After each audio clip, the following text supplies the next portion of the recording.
Venezuela has won a non-permanent seat at the United Nations Security Council, replacing fellow South American country Argentina.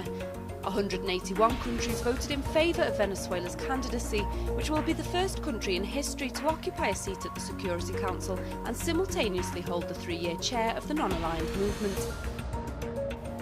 The role will see the country sit alongside the 5 permanent members of the Security Council: the United States, France, the United Kingdom, China and Russia. It will contribute to key decisions aimed at addressing global conflicts. Venezuela has promised to take its non-interventionist policies into the heart of the UN, with its election to the Security Council coming less than a month after Maduro delivered an emotional speech condemning the foreign invasion of Iraq and Syria at the UN General Assembly. The country will hold the position from January 1st, 2015 until December 31st, 2016. Rachel Boothroyd for teleSUR in Caracas, Venezuela.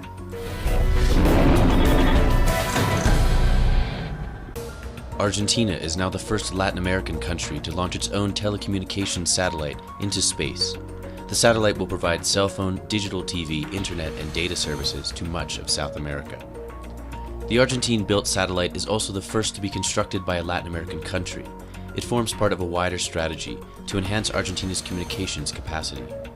Argentina's President Cristina Fernandez said that her country is now part of an elite club, whose members are the US, Russia, China, Japan, Israel, India, and the European Union. The cost of the satellite is around $270 million and will have a useful life of around 15 years.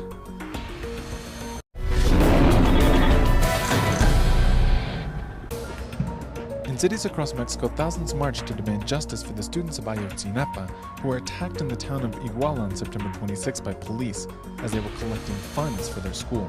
In the nation's capital, family of the missing say that their grief will not deter them from finding their loved ones and demand justice from the authorities. While the authorities have thus far tried to downplay the attack as being local and isolated, many argue it is the most recent example of a systemic problem. Incidents of extrajudicial killings and violations of human rights by Mexico's security forces have been a pattern ever since the country unleashed its so-called war on drugs in 2006. For the thousands participating in this march, it is not just an expression of anger and rage for the case of Iguala, but it also represents years of struggle towards state-sponsored violence. Clayton Khan, teleSUR, Mexico City. For Mario Morales, a Colombian media analyst, the recent assault launched by former President Alvaro Uribe against teleSUR and Bogotá's Canal Capital are just the latest example of his attacks on the media and contempt for press freedom. During a Senate debate in September on his alleged links to paramilitarism, Uribe accused the 2 progressive outlets of being at the service of terrorism.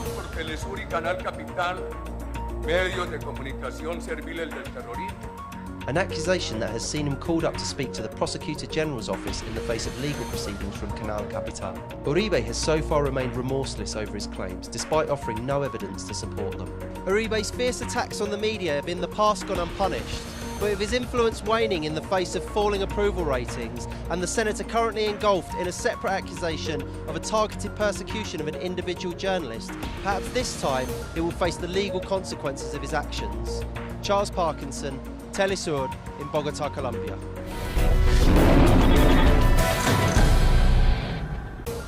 The Russian Foreign Ministry issued a statement today stating that Moscow will not participate in coalitions created in bypass of the UN Security Council and in violation of international law. The Russian ministry also denied media reports that Washington and Moscow have agreed to share intelligence on Islamic State terrorists. Initial reports indicated the 2 countries agreed that they would share intelligence on Islamic State militants in Syria and Iraq, which would have included Russian participation in training and advising of Iraqi security forces. Tensions between Moscow and Washington have increased as a result of the recent crisis in Ukraine.